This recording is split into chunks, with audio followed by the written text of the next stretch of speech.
Bonjour à tous, je suis ravie de vous retrouver pour ce nouveau numéro du Samedi Politique. Cette semaine, nous allons nous intéresser à l'international entre le conflit en Ukraine et bien sûr le conflit israélo-palestinien. Alors depuis l'attaque du Hamas le 7 octobre dernier, l'Ukraine voit son allié américain tourner les talons. L'Europe, elle, n'a plus de voix, elle est totalement inaudible. Alors faut-il craindre d'assister impuissant à un conflit mondial? À quelle redistribution des cartes faut-il s'attendre? L'Occident a-t-il définitivement anéanti la diplomatie européenne? C'est tout ça que nous allons voir dans cette émission.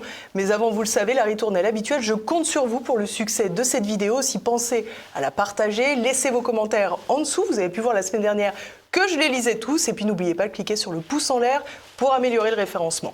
A tout de suite, juste après le clin d'œil. Retrouvez le Samedi Politique avec la collection Terre de France. 100% des bénéfices au service d'agriculteurs, de familles, de militaires et d'écoles rurales.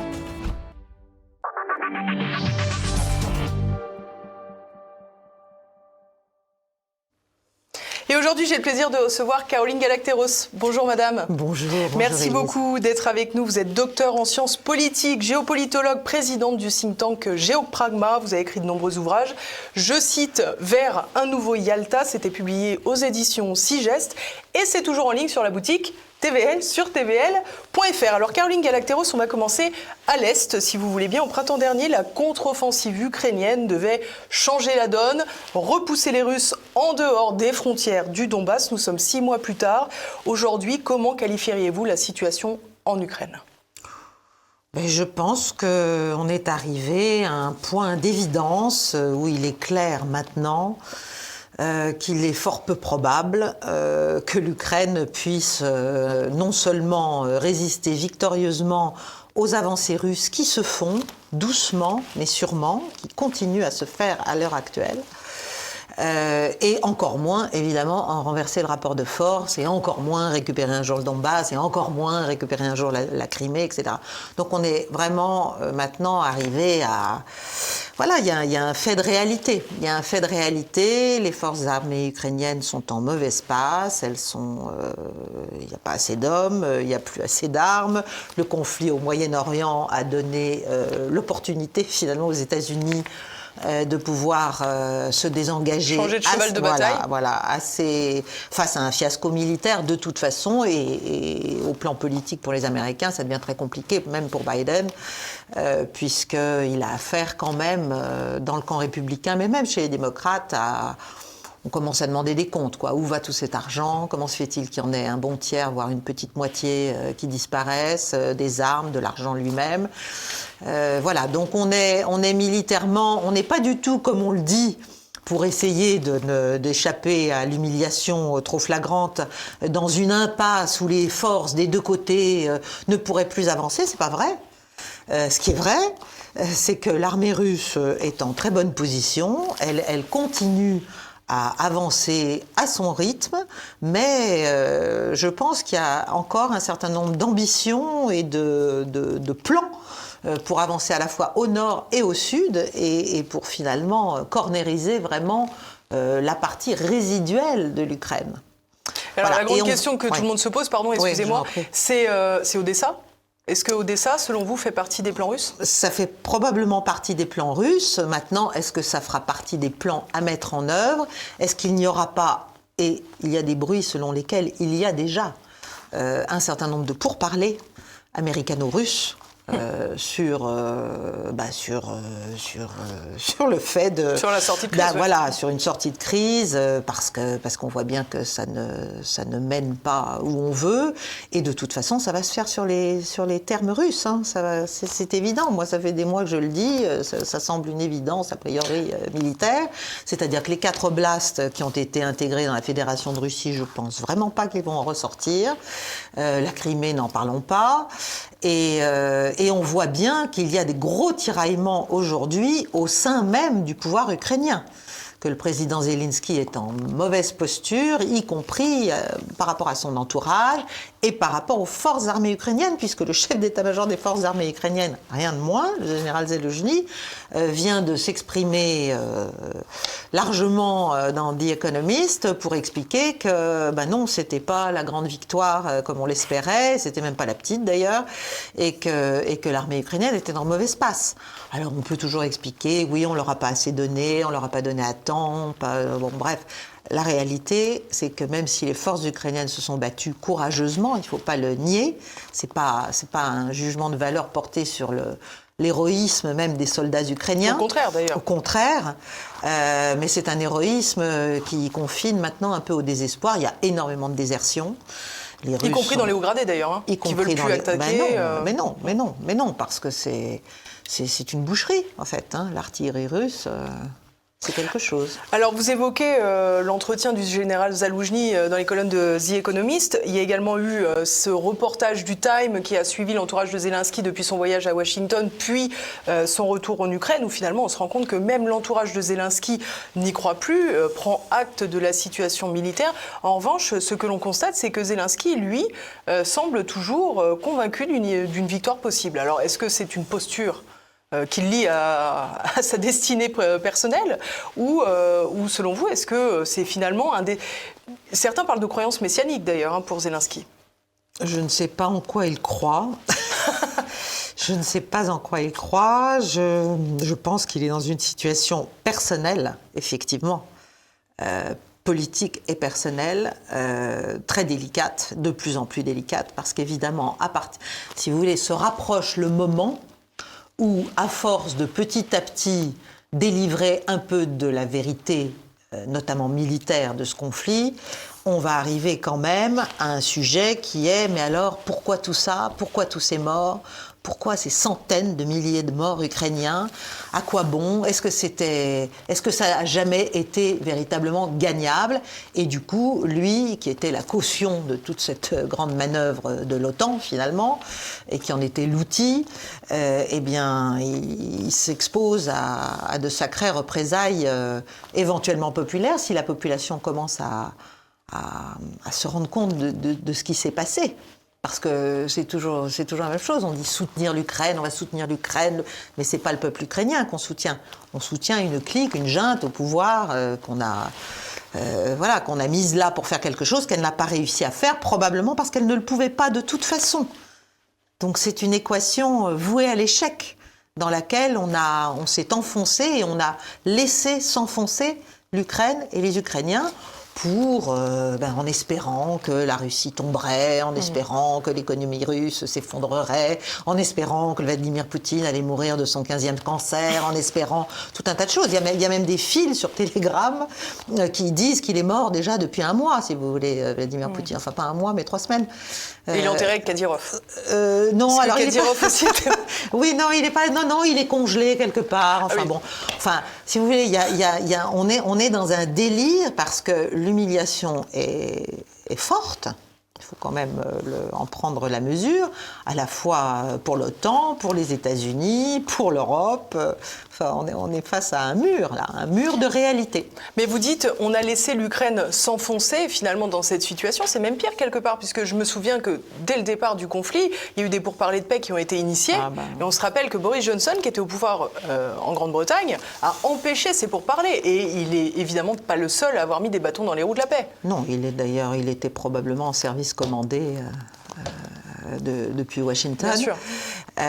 Non, bien sûr, il y avait un accord drafté, déjà pré-signé, parce que finalement Zelensky, très très vite, dès le début, avait eu un réflexe, j'allais dire, salutaire, de survie, en disant bon, très bien, on ne rentrera pas dans l'OTAN, etc. Et les forces russes avaient commencé à se retirer des alentours de Kiev en attendant que cet accord soit conclu.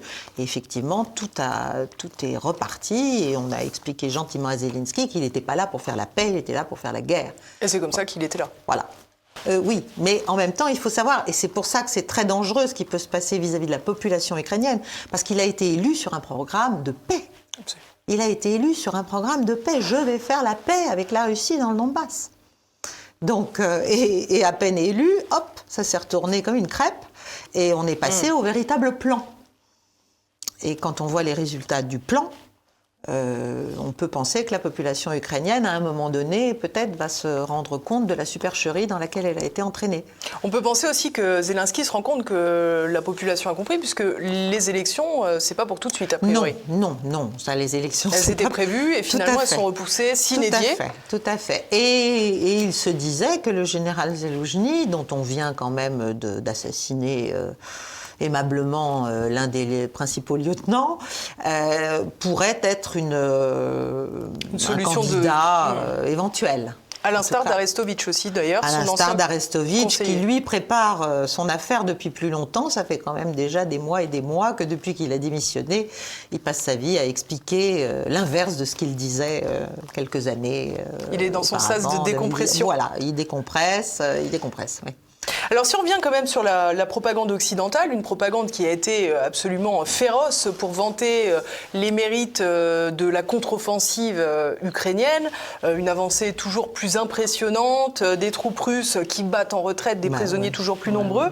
Ce que je vous propose d'écouter, c'est peut-être le parangon de cette propagande qui a beaucoup œuvré sur LCI. Cette fois, il est sur la télévision du Figaro. Les tentatives de le percer ont échoué. Je regrette pour ma part que les Ukrainiens aient continué leurs tentatives de percer. Ils se sont trop entêtés, selon vous ? C'est mon sentiment, oui. Et donc, du coup, ils ont perdu des hommes pour pas... Je pense, oui. Ils n'ont pas percé la deuxième ligne, ni la troisième, donc il en est toujours resté pour les Russes. C'est pour ça, il y a un moment où quand on tape dans le mur, il faut arrêter de taper dans le mur.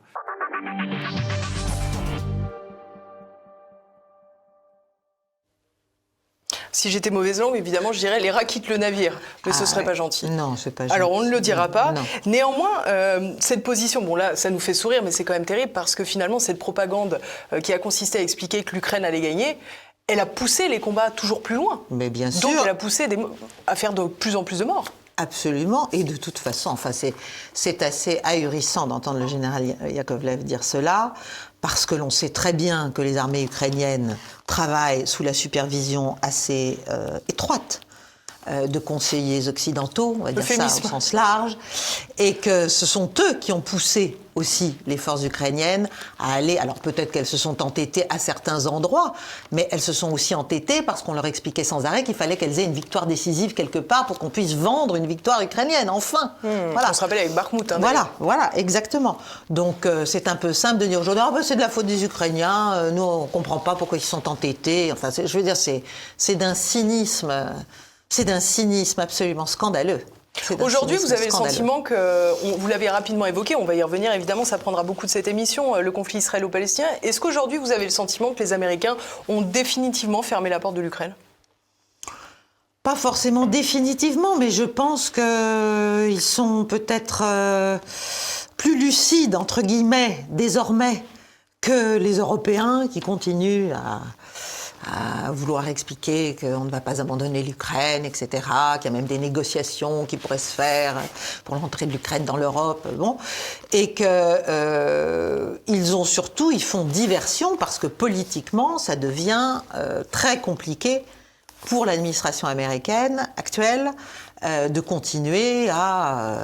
Biden a essayé. Il a essayé de lier une aide à Israël à une aide à l'Ukraine. Bon, ça n'a pas marché. Ça a d'ailleurs mis en danger le budget américain. Voilà. De toute façon, oui, ça, c'est une folie. Pas le vote du budget, plus exactement. C'est une folie économique de toute manière, mais comme ça l'est pour nous. Ça, c'est une... voilà. Mais on est dans une politique d'irréalité. On est dans une politique complètement idéologique. Et on essaie à toute force, puisqu'on voit que le monde entier est en train de se détourner de l'Occident et de se réunir sous d'autres auspices et de chercher à réformer complètement la gouvernance mondiale. Et face à cette fatalité, ce qui existe là devant nous, on continue à vouloir poursuivre forcément bêtement et forcément avec une certitude d'échec dans une politique purement idéologique, de russophobie maladive, quand c'est pas la Russie, c'est la Chine, quand c'est pas la Chine, c'est l'Iran. Enfin, je veux dire, on continue, voilà, on a nos, j'allais dire nos têtes de Turcs, on a nos... Sans mauvais jeu de mots. Oui, sans mauvais jeu de mots. Nos boucs émissaires, quelque part. Voilà, on a nos vrais boucs émissaires qui justifient le discours ridicule maintenant, quand même, que plus personne ne peut avaler décemment, sérieusement, sur la démocratie, la liberté, la sécurité apportée par l'Occident. Enfin, soyons sérieux. Alors, je vous propose très rapidement d'écouter Sylvain Ferreira qui nous évoquait justement ce retournement de situation et de l'opinion américaine notamment. Tout ça s'inscrit dans un contexte plus large, comme nous l'avons déjà évoqué avec la problématique du Moyen-Orient. On apprend par NBC News, donc un média de premier plan américain, que Washington et bien évidemment Bruxelles, dans la suite des idées américaines, auraient mis la pression dès la semaine dernière sur Volodymyr Zelensky et ses équipes pour trouver à un moment donné une ouverture vers des négociations de paix avec Moscou, parce que la situation militaire, nous l'avons déjà évoqué, est de plus en plus difficile pour l'armée ukrainienne, que l'apport en munitions et en matériel par les armées de l'OTAN et par les États-Unis va se tarir en raison de la crise à Gaza, et que les possibilités de faire autre chose que de négocier deviennent de plus en plus réduites.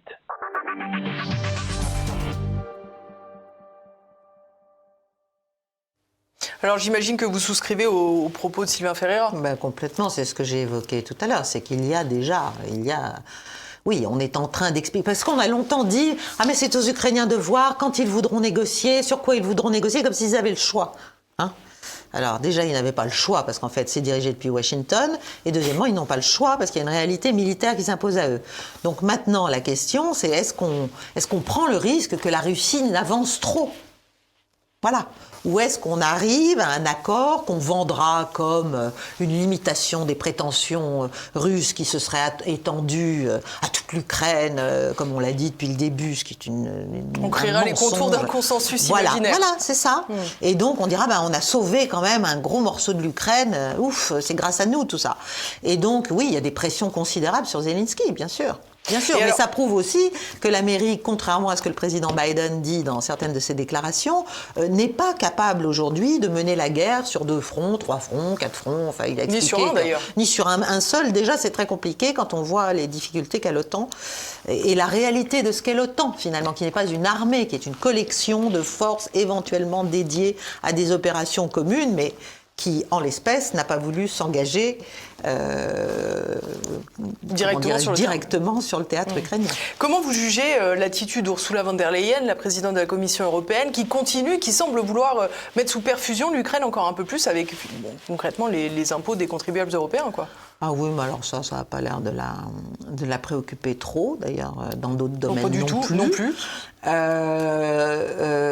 Je pense qu'elle est, j'allais dire, c'est une Zelensky à l'européenne, c'est-à-dire elle vit aussi dans son illusion. C'est-à-dire c'est cette idée que à force, c'est la méthode Coué, quoi. À force d'en parler, on va faire exister les choses et on va pouvoir escamoter ce qui dérange. Et les autres vont se rendre à l'évidence. Mais l'évidence, elle est diamétralement opposée. L'évidence, c'est que la Russie est là, la Russie va rester là, la Russie va assez bien dans l'ensemble, et en tout cas a réagi à cette extraordinaire pression qui a été mise sur elle d'une façon étonnamment solide. Donc, au lieu de comprendre cela, l'Europe, elle continue, puisque de toute façon, l'Europe, depuis le début, elle est le proxy du proxy, enfin, entre guillemets. Hein. Elle est le proxy américain qui actionne le proxy ukrainien et qui le nourrit. Elle tient la balayette, quoi. Oui, voilà, elle aide. Elle aide. Est-ce que, comment vous regardez la volonté de la Russie, par exemple? On a vu que les bases otaniennes qui avancent à l'Est, bien entendu, la Russie le voyait d'un très mauvais œil. On comprend pourquoi, évidemment. L'adhésion de l'Ukraine à l'OTAN, il n'y a pas de sujet, bien entendu qu'elle le voit d'un très mauvais œil. Est-ce que, finalement, la Russie en a quelque chose à faire de l'adhésion de l'Ukraine à l'UE aujourd'hui? Est-ce que ça changerait quelque chose? Oui, Alors, parce que ça la met sous l'égide de l'OTAN. Oui, ça peut changer à cause des garanties secondaires liées à l'entrée dans l'UE, des garanties de sécurité secondaires liées à l'entrée. C'est-à-dire que si l'Ukraine, mais c'est pas pour demain matin, entrait dans l'UE, les autres États membres de l'UE qui sont aussi membres de l'OTAN lui doivent assistance, pas forcément militaire d'ailleurs, mais lui doivent assistance en cas de menace sur sa sécurité. Mais moi je pense qu'on va surtout arriver à une neutralisation, et c'est la chose qu'il faut faire. C'est comme ça que ce qui reste d'Ukraine et de peuple ukrainien, parce que la population ukrainienne a singulièrement baissé. Surtout la population masculine, en l'occurrence. Oui, mais enfin, si vous voulez, la survie économique est en jeu de ce pays. Et donc, c'est comme ça que ça peut éventuellement se restabiliser un petit peu. Après, il faut voir quelles seront toutes les tractations. Moi, je ne suis pas dans le secret des dieux. Les Polonais ont des ambitions, d'autres ont des ambitions. D'autres ont des ambitions sur certaines parties du territoire ukrainien aussi. Donc, quel va être ce grand accord? De toute façon, il se discutera entre Moscou et Washington, ça c'est sûr. Bon. Et je pense que ça va être très brutal et forcément en très grande partie, même si peut-être Moscou fera quelques petites concessions s'il faut en faire, un peu cosmétiques, mais ça se fera évidemment sur la base de la réalité militaire. Et la base de la réalité militaire, c'est que la Russie a récupéré quand même un bon petit morceau de l'Ukraine. Voilà. Comment vous interprétez aujourd'hui le basculement de l'engagement américain de Kiev à Tel Aviv? Est-ce que c'est tout simplement parce que c'est une façon, ça peut d'ailleurs être les deux, est-ce que c'est tout simplement une parfaite opportunité pour les États-Unis de se sortir de ce bourbier ukrainien? Une diversion. Ou est-ce que tout simplement ils ont des intérêts beaucoup plus importants côté israélien que côté ukrainien, où concrètement ça consistait essentiellement à essayer de gêner la Russie? Plus que ça, d'affaiblir et de provoquer, parce que la Russie, c'est l'État qui résiste. Bien sûr. C'est l'État qui résiste, et ça, je pense que c'est quelque chose d'assez insupportable, si vous voulez. C'est psychologique. Ça me fait penser à la Serbie, moi, si vous voulez. C'est vraiment des États qui c'est récalcitrants, quoi. Ils sont récalcitrants. Bon, et puis la Russie, c'est pas la Serbie, c'est gigantesque, c'est énorme, c'est richissime, c'est voilà, en termes de ressources. Donc, je pense que l'idée d'affaiblir durablement, et même dans les rêves les plus fous des néocons américains, de provoquer à un moment donné un changement de régime à Moscou est une idée qui a encore ses promoteurs et qui est une idée de fond. Mais là, ils sont tombés sur un gros os, on va dire. Bon. Alors, pourquoi le Moyen-Orient? Parce que le Moyen-Orient, mais c'est lié. Le Moyen-Orient est en train de passer aussi, si j'ose dire, dans l'orbite un peu des BRICS. Et on a bien vu... Moi, je pense que le point important, c'était l'accord Iran-Arabie Saoudite du printemps. Sous l'égide chinoise. Sous l'égide chinoise. Mais aussi, ça a été très favorisé par les Russes. Ça fait longtemps que les Russes discutent avec les Saoudiens, etc., etc. Et ça a été probablement, du point de vue américain, quelque chose de tout à fait insupportable, qui a relancé les négociations entre Israël et l'Arabie Saoudite, mais avec derrière l'argent américain, les promesses américaines, les accords américains, les marchés américains, etc. Enfin, les Américains étaient aussi à la manœuvre pour faire en sorte que les Saoudiens aient intérêt à une normalisation avec Israël. Parce que finalement, une fois que le Moyen-Orient passe dans l'orbite des BRICS, on va dire l'argot sensu, ça c'est une énorme perte en termes non seulement de ressources, de rivalité, y compris énergétique pour les États-Unis, et surtout de capacité de nourrir la croissance chinoise, la croissance même indienne. Bon. Donc la manœuvre, elle est là. Donc ils ont intérêt d'abord à montrer à Israël qu'ils sont à ses côtés, que on a toujours dit qu'Israël était un peu la pointe avancée de l'Occident au Moyen-Orient. Bon, là, voilà. Mais l'idée, c'est de reprendre en main le Moyen-Orient avant qu'il n'échappe. On peut dire que pour l'instant, c'est mal parti. C'est très, très mal parti. Parce qu'avec ce qui se passe à Gaza, avec la manière dont Israël a réagi à l'attaque du 7 octobre, le consensus moyen-oriental contre ce que fait Israël dans la bande de Gaza se renforce. Et l'Amérique est donc en difficulté. Et en même temps, elle ne veut pas non plus que ce soit la guerre mondiale, parce qu'elle n'est pas forcément capable de la tenir non plus. Non, visiblement. Donc, si vous voulez, c'est un mélange de pression. Par exemple, les Américains viennent d'envoyer un de leurs sous-marins Ohio qu'ils ont rééquipé pour passer des missiles intercontinentaux à des missiles balistiques. À des missiles de croisière, pardon. Ils l'ont fait passer, Suez, Mer Rouge, etc. Donc ils sont dans une manœuvre. Alors ça permettrait de taper l'Iran. Bien sûr. Au passage, ce qui est quand même le rêve de pas mal de gens encore aux États-Unis. Je pense à John Bolton, mais autour de lui, il y en a des gens. Bon. Donc, Nuland, Kagan, j'imagine, tous les néoconservateurs habituels. Donc, ils sont pris au piège de leur propre rhétorique et de leur propre folie, si vous voulez. C'est-à-dire, il faut tenir quand même, et il y a de grosses pressions en ce moment même sur Israël pour que l'opération dure le moins longtemps possible, parce que la fenêtre de tir, si j'ose dire, est vraiment de quelques semaines avant que le monde entier ne se retourne complètement politiquement contre ce que fait Israël sur la bande de Gaza, sans compter que les résultats militaires sont assez aléatoires à attendre vis-à-vis du Hamas. Donc il y a cet angle-là, faire pression sur Israël pour que ça ne déborde pas, alors que le pouvoir israélien actuel peut avoir intérêt au contraire à mettre le feu aux poudres à l'échelle régionale. Et en même temps à montrer qu'ils sont là et qu'ils seront capables de réagir. Il faut voir si ça sautait dans tous les coins. Voilà, J'aimerais qu'on revienne juste un tout petit peu en arrière au 7 octobre. Je ne sais pas si je suis très claire, mais bon. On va prendre le temps, de toute façon, on a encore beaucoup de temps. Le 7 octobre dernier, on est d'accord, le Hamas frappe Israël avec des groupes d'ailleurs affiliés, pas forcément tout à fait identifiés. Il pénètre sur les territoires israéliens en plusieurs points et frappe dans une attaque terroriste plusieurs lieux.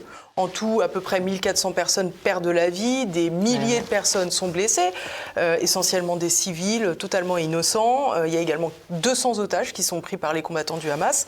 J'ai qualifié volontairement cette attaque de terroriste. C'est un sujet qui, pour certaines personnes, est un sujet à caution. Est-ce que c'est le mot ad hoc, selon vous ? Les modes d'action sont complètement terroristes. L'idée était de perpétrer la terreur, de provoquer la terreur. Et de frapper indistinctement des civils. Et donc, ça, c'est clair. Donc, il n'y a pas de sujet. Non, il n'y a pas de sujet. Il n'y a pas de sujet. Non, bien sûr, il n'y a pas de sujet. Après, pour moi, c'est une opération militaire. C'est une opération psychologique et militaire qui visait précisément, parce qu'il n'y a jamais eu une attaque de cette ampleur contre Israël. À sidérer, finalement. À sidérer et à provoquer. Parce que c'est une humiliation, là aussi, quand même, pour le système israélien. Pour Netanyahou, évidemment, qui a toujours expliqué qu'il était monsieur sécurité. Bon, là, quand même, on peut difficilement vraiment pris en défaut. Pour le renseignement israélien, pour l'armée israélienne, qui était occupée ailleurs, en Cisjordanie, etc. Donc, c'est un affront terrible. Et donc, la représaille est une vengeance et forcément a été extrêmement brutale avec moi j'appelle pas ça des dommages collatéraux, quand même, 11 000 morts. 11 000 morts en un mois, c'est quand même beaucoup. Voilà. Civils. Alors, on peut dire que le Hamas se sert des populations palestiniennes, les prend aussi en otage d'une certaine manière, oui, mais enfin, quand même, pour atteindre le Hamas, faire 11 000 morts, c'est énorme. Et c'est là que fonctionne le piège du Hamas. C'est-à-dire qu'il y a un discrédit moral qui s'abat sur Israël. Forcément. Et en même temps, ils ne peuvent pas ne rien faire. Et pour arriver à faire quelque chose, il faut... Alors, ont-ils bien fait même au plan militaire? Ça se discute. Mais ils ont commencé par un déluge de bombes pour préparer leur entrée par des raids. D'ailleurs, ils l'ont appelé le déluge d'Al-Aqsa, en réponse... Voilà. Donc si vous voulez, tout ça est humainement je dis une bêtise, monstrueux. je me reprends tout de suite. Le déluge d'Al-Aqsa, c'est le côté du Hamas. C'est l'autre. Voilà. Et l'autre, c'était le glaive de fer, je crois. Oui, je sais plus. La réponse. Mais sinon, je vais me faire... Voilà, de toute façon, si vous voulez, c'est terrifiant d'un côté comme de l'autre. C'est terrifiant d'un côté comme de l'autre.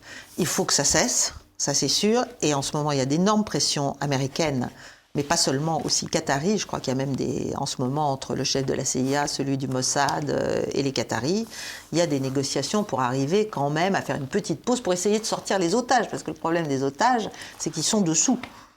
Voilà.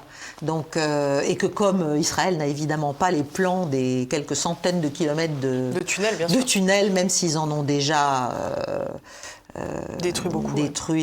Oui, je crois un peu plus d'une centaine.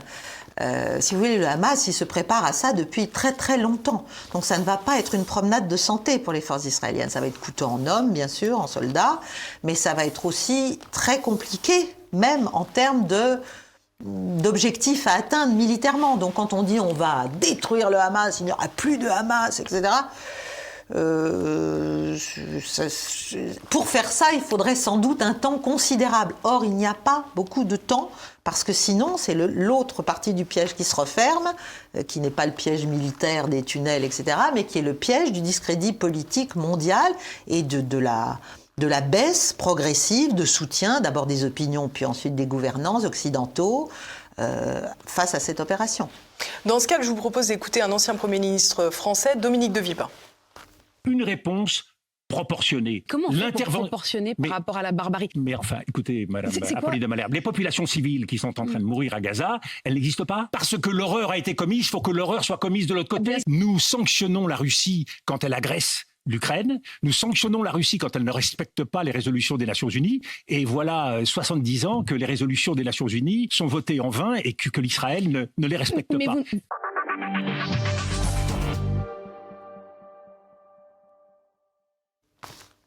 Vous souscrivez aux propos de Dominique de Villepin, qu'il est quasiment le seul à tenir après avoir occupé des fonctions aussi importantes, hein? Oui, je pense que... Et d'ailleurs, on essaie tout de suite de le décrédibiliser en expliquant qu'il est payé par le Qatar, etc. Je pense qu'il dit des choses très justes et que la question des populations civiles gazaouis ou d'ailleurs israélienne, si vous voulez, il faut chercher une proportion, effectivement, et c'est très compliqué, bien sûr. Mais ce qu'il a dit aussi, je ne sais pas s'il l'a dit là ou dans une autre interview, je pense que c'était dans une radio un matin, sur Europe 1, il a dit que la force, enfin, il n'y a qu'une solution, c'est la justice, c'est-à-dire il va falloir traiter la question palestinienne qui était en passe d'être totalement dissoute dans les accords d'Abraham et dans la grande manœuvre américaine qui date de Trump, qui était celle d'une normalisation d'Israël avec les pays arabes, une normalisation générale, le sort des Palestiniens là-dedans, c'était un peu inchangé, plus ou moins en tout cas. Donc là, oui, il y a un problème, si vous voulez, on ne peut pas tout excuser non plus. Parce que les gens qui vivent à Gaza, oui, on va dire, ils soutiennent le Hamas, mais est-ce qu'ils ont le choix? Est-ce qu'ils ont le choix de faire autre chose? Donc là, il y a un problème éthique et il y a un problème, je dirais, de toute façon, c'est un vrai traquenard pour Israël. Parce que non seulement est en train de se recoaguler toute la région contre Israël, mais ça va très au-delà. C'est-à-dire, ça va nourrir la haine, ça va nourrir la revanche, ça va nourrir la vengeance pendant encore des décennies. Alors, est-ce que c'est un objectif? Est-ce que c'est ça qui va garantir la sécurité d'Israël? Non. Non.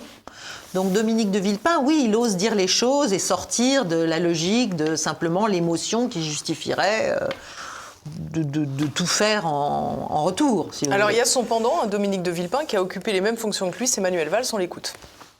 Et les Israéliens sont en train de lutter contre une organisation islamiste qui a déclaré la guerre aux Juifs, aux chrétiens, à l'Occident et à nous-mêmes. Ils ont tué, bon sang, ils ont tué 40 de nos compatriotes. Et ici, il y a des gens qui disent, il faut en finir avec le Hamas, mais il faut le faire de telle ou telle manière. Non, la Dominique de Villepin, de ce point de vue-là, se trompe et je ne suis pas d'accord avec lui.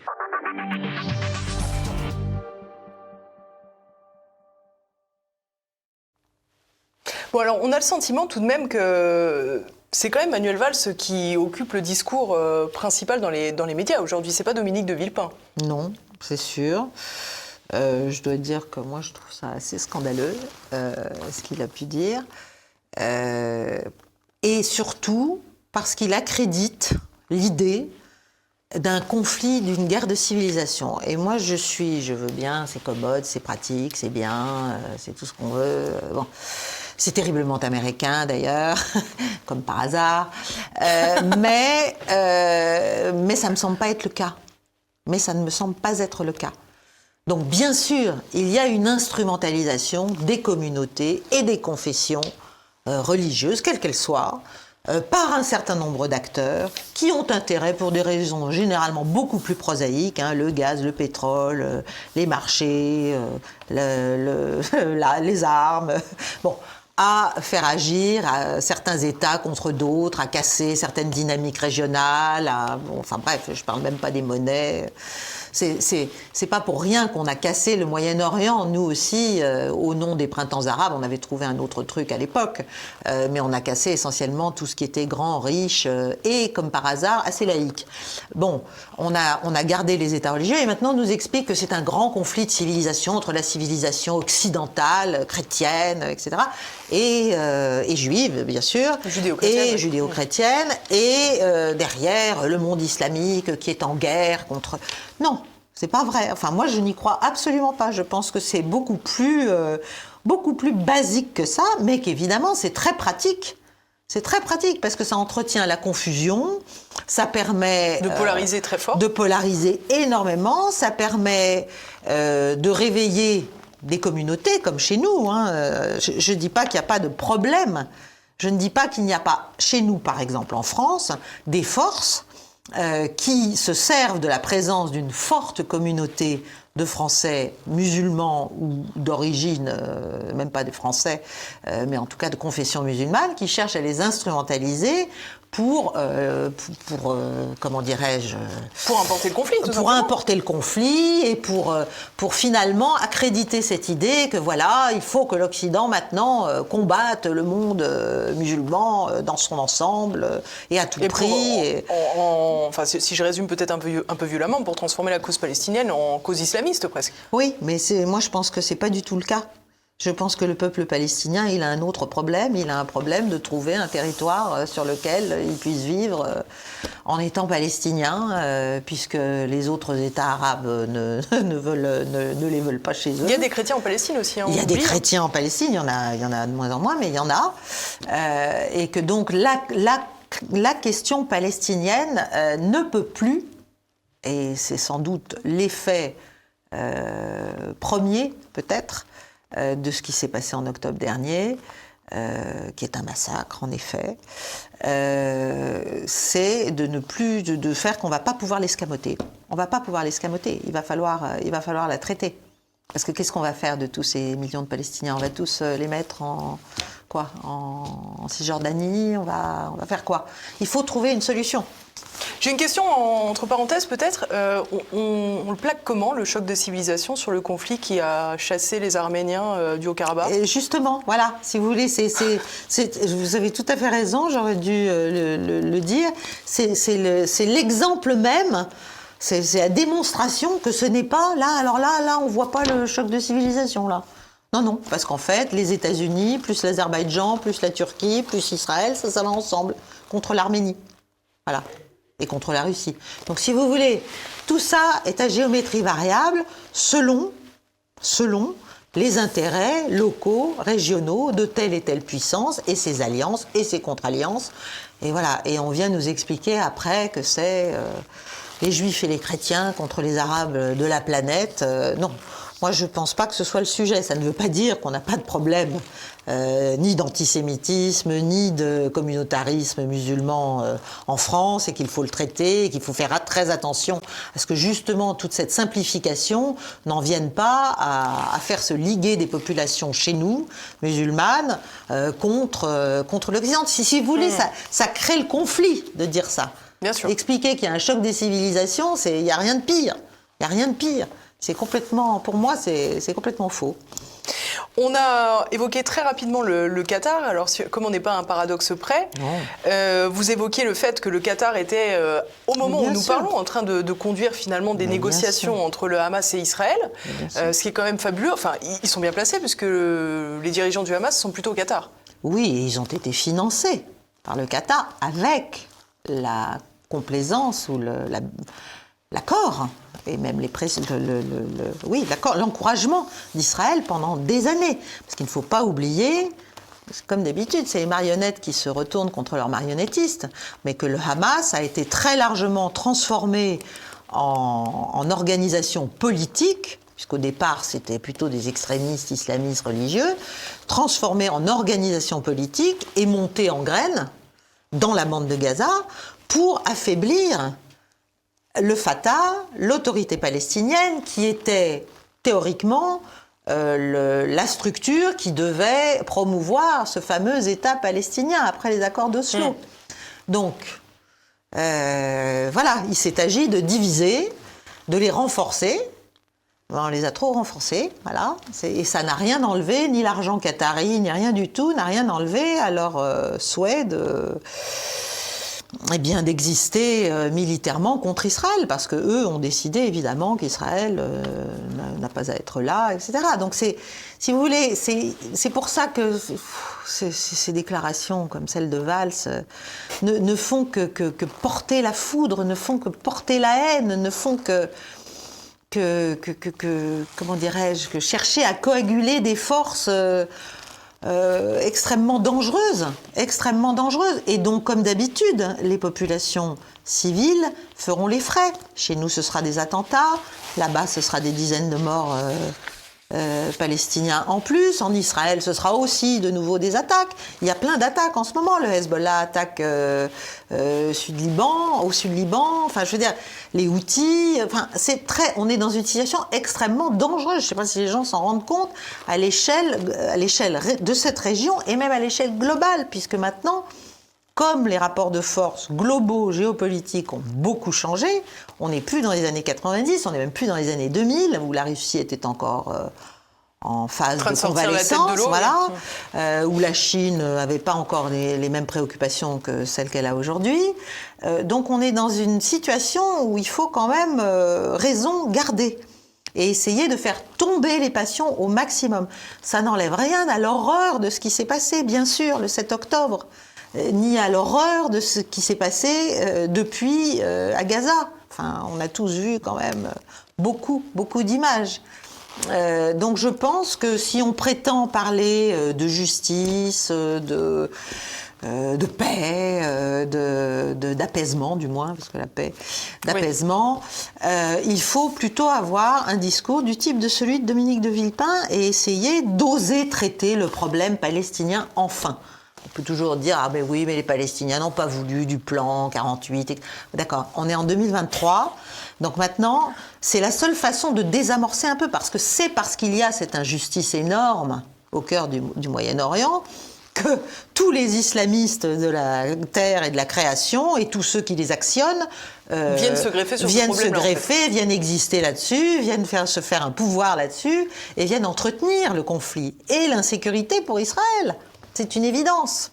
Donc, à la limite, ce qu'il faudrait, c'est discuter avec le Hamas, faire libérer les otages, trouver une solution politique. C'est pas juste éradiquer. Qu'est-ce qu'ils vont éradiquer ? Ils vont éradiquer quelques dizaines de milliers, peut-être, dans le meilleur des cas, combattants du Hamas. Et après, il n'y en aura plus. Ils vont disparaître. Ça y est, ce sera fini. Ça ne marche pas comme ça. Ça va continuer. Alors, j'entends vos critiques quant à la riposte violente sur Gaza. Vous n'êtes bien sûr pas la seule à la formuler. Il n'en reste pas moins qu'il y a un discours qui, lui, est aussi plus radical encore que la riposte d'Israël actuellement.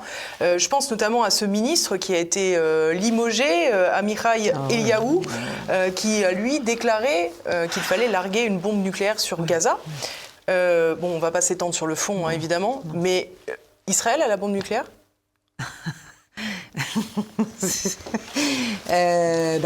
Officiellement non. Officiellement non.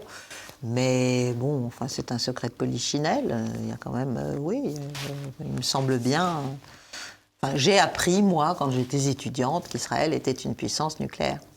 Et elle n'a pas signé le traité de non-prolifération des armes nucléaires? Non, je crois pas. Non, mais enfin bon, ça, non, elle ne l'a pas traité, elle ne l'a pas signé. Mais la question, c'est. Mais c'est surprenant, pardon, que ça. On revient même pas sur le fond de l'affaire, parce que ça fait pas un pli. Mais c'est quand même surprenant que personne ne s'interroge sur ça, parce que moi, je me rappelle quand Trump a été au pouvoir aux États-Unis, on a beaucoup parlé de l'accord sur le nucléaire iranien, qu'ils travaillaient trop, qu'ils avançaient trop, pas assez, etc. C'était quelque chose qui était un casus belli pour de très nombreux pays. Et là, finalement, il y a, j'allais dire, un ministre qui vend la mèche que tout le monde connaît déjà plus ou moins, et ça provoque aucune réaction. Mais non, mais parce qu'il est entendu. Tout le monde sait que ce qu'on appelle la stabilité stratégique du Moyen-Orient, ça aussi, ça date de mes études, mais ce qu'on appelle la stabilité stratégique du Moyen-Orient, c'est le fait qu'il n'y a qu'une puissance nucléaire au Moyen-Orient et que c'est Israël. Et c'est ça qui assure, soi-disant, la stabilité stratégique. Et la défense d'Israël, puisqu'il y a cette idée qu'on ne sait jamais, il y a une sanctuarisation du territoire israélien du fait de la possession d'armes atomiques. Mais on voit bien que depuis quelques années, non seulement l'Iran, mais pourquoi pas l'Arabie Saoudite, mais la Turquie n'est pas contre non plus, mais pourquoi pas les Émirats, si vous voulez. Après, c'est une question d'argent. Bien sûr. Oui. C'est une question d'argent, et c'est une question surtout de... Donc, si vous voulez, ce que je veux dire, c'est que la prolifération... Ce qui est clair, d'ailleurs, l'Irak l'a appris à ses dépens, c'est que quand on n'est pas sanctuarisé par la possession de l'arme atomique, on n'est pas sanctuarisé, donc on peut vous envahir. Voilà. C'est un peu ce qui est arrivé à Saddam Hussein avant qu'il n'en arrive à éventuellement pouvoir être au seuil nucléaire. Et l'Iran, on comprend aussi. Bien sûr. C'est-à-dire qu'une fois que l'Iran est nucléaire, et les Israéliens disent qu'il l'est quasiment, et ce qui est probablement le cas, bien sûr. Eh bien, il y a un danger considérable, il y a une incapacité de fait, en tout cas une limitation très nette, de la part des autres puissances nucléaires, déjà de pouvoir attaquer l'Iran, parce qu'on sait qu'il peut répondre. Il a une capacité de frappe en seconde. Donc, Et quand on est un pays de la taille d'Israël, c'est très pertinent d'avoir une bombe nucléaire? C'était la logique, puisqu'ils ont eu quand même tous les pays arabes dès leur création, si vous voulez. C'est un pays en guerre depuis sa création. Après, on peut discuter de la légitimité d'Israël, etc., etc. Mais ça, c'est des débats interminables. Mais à partir du moment où Israël est né, s'est créé, s'est renforcé, il a été environné d'ennemis qui contestent sa légitimité à être là. Dans cette partie du monde. Donc, de ce point de vue-là, la quête et l'obtention de l'arme nucléaire pouvaient paraître une bonne idée. D'ailleurs, la France n'y est pas pour rien. Elle a aidé Israël à l'époque. Et les États-Unis, bien sûr, considéraient que c'était un facteur de stabilité, en tout cas de dissuasion considérable dans la région. Mais aujourd'hui, encore une fois, tout est différent. Donc c'est pour ça aussi qu'Israël est tellement opposé à l'obtention de l'arme nucléaire par l'Iran. Et depuis si longtemps. Parce qu'en fait, ça neutralise complètement leur capacité de pouvoir menacer l'Iran. Voilà, c'est fini. Là, c'est ce qu'on appelle le pouvoir égalisateur de l'atome. Voilà. Les pays du G7 se réunissaient au Japon. Les ministres des Affaires étrangères ont appelé Israël à une trêve humanitaire. On a vu le résultat. Fin de non-recevoir de la part de Netanyahou. Aujourd'hui, on a vu Emmanuel Macron également se rendre au Proche-Orient, tenter quelque chose d'ailleurs, aller aussi bien en Israël qu'en Cisjordanie, en Jordanie. On a vu que ça n'a pas été suivi d'effet non plus. On a le sentiment aujourd'hui, depuis le début de cette émission, on a parlé de la Russie, on a parlé de Washington, on a parlé de la Chine, on a parlé d'Israël, effectivement. On a parlé un peu d'Union européenne, pas forcément dans les meilleurs thèmes qu'on ait pu trouver. Mais la France, elle est où dans tout ça ? La France, c'est toujours le même problème, c'est que la France se refuse à exprimer sa singularité. Mais en a-t-elle encore une ? Vous savez, j'allais dire, ça se décrète. Il faut décider qu'on peut dire des choses, c'est tout. Il faut décider qu'on peut avoir une approche face à un conflit. C'est très difficile, c'est très compliqué, on se prend des pressions en pleine face, bien sûr, et de toute nature, mais il est tout à fait possible. Et je ne dirais pas dans le cas d'espèce, après une première déclaration un peu naïve du président de la République, je pense qu'il a quand même essayé de tenir un peu, là pour le coup, le en même temps n'est pas mauvais, si vous voulez. Oui, il n'a pas le choix. Non, il n'a pas le choix, alors peut-être pour des raisons de sécurité intérieure, mais je pense qu'il a rappelé la solution à 2 États. Alors, est-ce que c'est la solution à 2 États qui doit être poursuivie? Je n'en sais rien. Et quels 2 États? Et quels 2 États, et où, et comment, et bon, bref. Mais en tout cas, il a rappelé, lui aussi, comme d'autres, et c'est ce que je disais tout à l'heure, c'est-à-dire qu'il faut qu'Israël fasse attention, parce que plus l'opération durera à Gaza, plus le soutien des pays occidentaux va faiblir. Et des opinions occidentales. Des opinions, mais derrière les opinions, il y a un moment où les pouvoirs, surtout quand il y a des échéances électorales, les pouvoirs doivent malgré tout en tenir compte un petit peu, même si nos démocraties ne sont pas parfaites. Donc, je pense qu'il a essayé de montrer que la situation était difficile. On peut pas juste tout laisser faire. On peut pas laisser faire un tapis de bombes pendant des mois dans la bande de Gaza avec des dizaines de milliers de morts. C'est pas possible. C'est pas humainement possible. Ou alors on se met en retrait. C'est pas éthique, mais ça tombe. Ah ben oui, non mais ça n'est pas possible. On ne peut pas promouvoir ça et on ne peut pas cautionner cela. Ça n'est pas possible. Donc il faut assez vite que la partie déloger le Hamas, extirper le Hamas, se fasse très vite maintenant et qu'il y ait une pause. Mais il doit y avoir une pause, à mon avis, pour les otages. Parce que quand même, on dit qu'il y a déjà un certain nombre d'otages qui sont morts sous les bombes israéliennes. Voilà. Et donc, je ne sais pas combien sont encore vivants au jour d'aujourd'hui. Mais d'ailleurs, en Israël, les familles des otages demandent la pause. Demandent l'arrêt, demandent que ça s'arrête, s'en fichent. Bien sûr. Ils veulent récupérer, bien sûr, les membres de leur famille. Donc, voilà, c'est un jeu extrêmement compliqué, extrêmement complexe. Je pense, moi, que plus on le dépassionne, plus on peut en fait le rendre humain. Et bon, c'est toujours ce que j'ai professé, c'est que le réalisme est beaucoup plus humain que l'idéologie et les doctrines folles, qu'elles soient messianiques ou autres d'ailleurs. Ce sera une excellente conclusion. Voilà. Merci beaucoup Caroline Galacteros, prie. merci beaucoup à tous d'être là. Au rendez-vous toujours plus nombreux, du moins j'espère pour ce numéro. Si vous ne l'avez pas déjà fait, je compte sur vous, encore une fois, pour la diffusion au maximum de cette vidéo. Aussi, pensez à la commenter, pensez à la partager et bien sûr à cliquer sur ce fameux petit pouce en l'air qui tient mon destin entre ses mains. Allez, à la semaine prochaine, à bientôt.